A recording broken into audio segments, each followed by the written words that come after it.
now continue with the governing APC. Well, as the ruling APC hails the strength of its campaigns, there is still the lingering issue of endorsement of the presidential candidate of the Labour Party, Peter Obi, by several leaders, and the open letter written by former President Olusegun Obasanjo to the nation on New Year's Day. Obi's endorsement is being parried by APC and PDP leaders, but political observers say it is one that should not be taken for granted by the major parties. So how are members of the governing All Progressives Congress taking Obi's endorsements and Obasanjo's advice to Nigerian youths to take back their country? Well, for more on this, I'm now being joined by Aliyu Audu, who is the convener of the APC Stakeholders Forum. Thank you so much, Aliyu, for joining us. Now, Obasanjo in that letter actually spoke about the need for young Nigerians to take back their country. We've seen your rally today in Kano and all of that. Tell us if that message, if young people in the party are also drawing some form of inspiration from Obasanjo's letter. All right. Good evening, Nigerians. Happy New Year.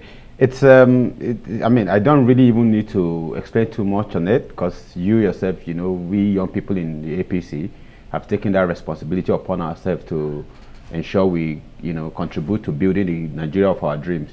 And we didn't just come out to seek for, you know, a presidential ticket. We started our own in-house cleaning.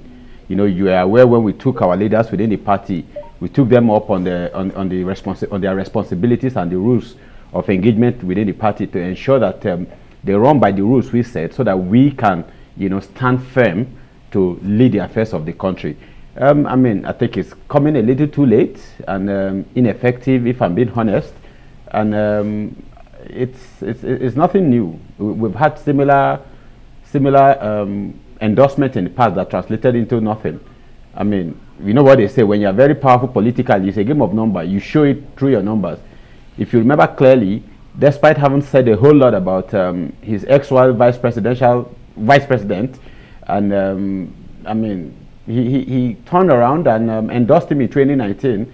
Not only did President Muhammad Buhari defeat Atiku, he defeated Atiku landslide in former President Obasanjo's polling unit. We beat the PDP and Atiku at former President Obasanjo's polling unit for 87 to 18 votes at his polling unit. That tells you that people around him do not even hold his endorsement as serious, I mean, for anything serious. Yeah, but let's look at the message when Obasanjo says young people should take back their country. I mean, do you people in the APC, do you see it from the perspective of participation in governance to actually control the levels of power in one way or the other? Like I said earlier, he hasn't said anything we haven't been doing within the party as young people. You know, we stood up in 2012, and after the Occupy Nigeria, a number of many young people came together, I mean, from different parties, and we decided we're going to go into partisan politics full-time and ensure we contribute our quota and, I mean, build the country we wish to have and preserve for the generations after us. For that, many of us went into different parties. We came into the political party, the APC, ahead of the formation. We studied everybody. We looked at the leadership of the party, of the various political parties, and we're comfortable with the characters and with the competence of those coming together, who came together at the time to form the APC. And we knew we needed to, you know, be on our toes and put them on their toes and ensure they give their best so we can contribute our own quota to ensure we deliver the country of our dream. And that's all we've been doing. We never waited for anyone to advise us on what to do. We know what is right as patriotic citizens, and we've taken that up long before now. So the advice, I mean, it is really ineffective, to be honest with you. Well, if you look at the Kano rally today by the APC, I mean, it's got a lot of people talking here and there. What sort of signals are you actually sending to other political parties with such a rally? Because there are some people who are also saying that, look, it's not by rally or gathering people. And then there are also accusations that, I mean, your party being the governing party, it's one way or the other, maybe, you know, giving out people money to people to attend rallies here and there. What do you make of all of those talk? And what's the central message behind, you know, this huge gathering today in Kano? I must say that rally, the crowd seemed unreal. You know, that was unreal, insanely unreal. And it shows how grassrooted the APC is.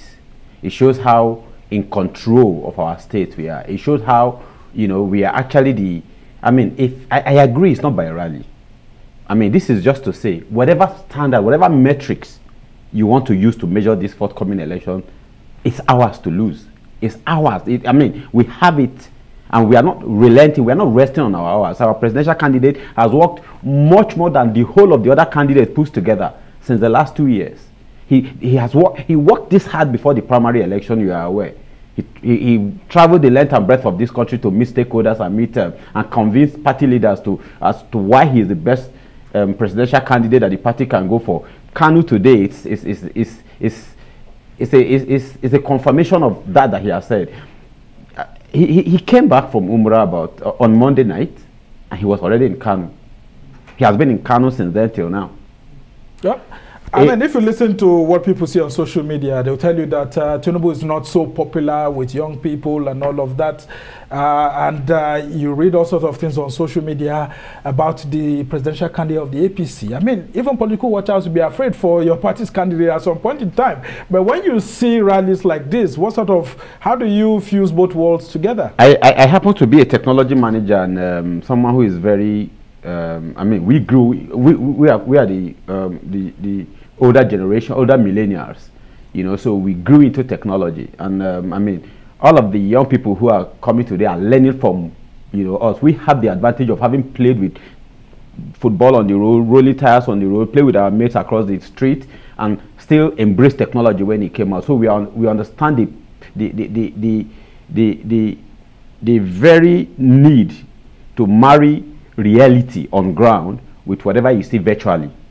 You know, I mean, you can have 30,000 people make noise on one thread and it seems like, oh, it's all over, it's everywhere. That's not even enough for a particular polling unit, you know, in a state. What Kanu has shown today is that, yes, I mean, the minority will always have their say, but the majority will have their ways. And you think the APC will win next month's general election? Convincingly and landslide. What gives you that courage in the midst of lots of Nigerians crying that, look, the prices of goods, the cost of living has risen up, and over 133 million Nigerians are poor under the APC-led federal government? I am confident because I know there can never be more bad people in the country than good people.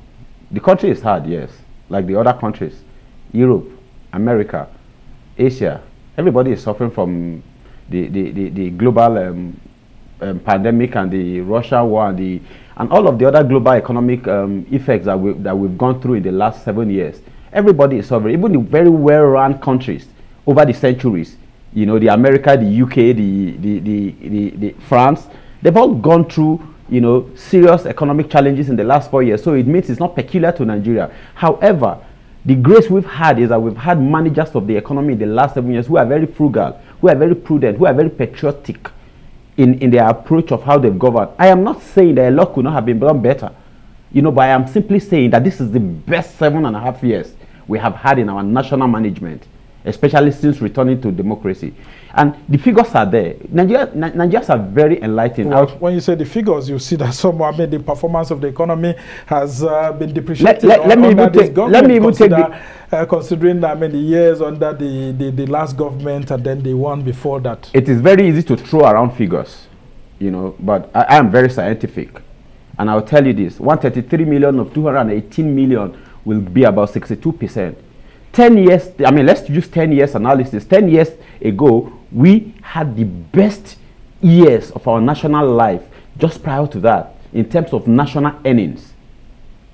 You know, but as at 10 years ago, in April, to be precise, April 2012, you know, we had 67%, which was about 112 million of the then 167 million population of Nigeria living under poverty.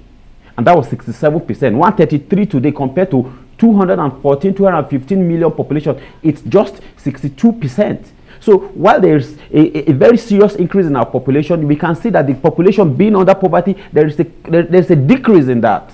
Okay, so why should Nigerians vote the APC back to power next month? Very quickly in 30 seconds before I let you go.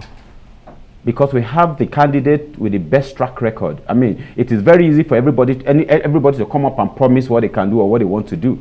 But critically, just like in any engagement, in any employment, you want to see somebody's competence, you want to see his resume, you want to see his CV. What have you done? What's your experience? We have a candidate who has moved a state and has left the office for about 14 years now, and the state has consistently been on the rise, meaning he has left a template that every other governor cannot afford to perform below. But he's not contesting to be a governor of a state. I mean, he's contesting to be a president. I thought it would be actually on the credentials of APC as a party on how they've run the country. But well, we must thank you so much. Aliyu Audu is the convener of the APC National Stakeholders Forum. And we hope to have you, I mean, to engage more with you as we head towards the 2023 general elections, which is just, I mean, a few weeks away from now. We must thank you for coming.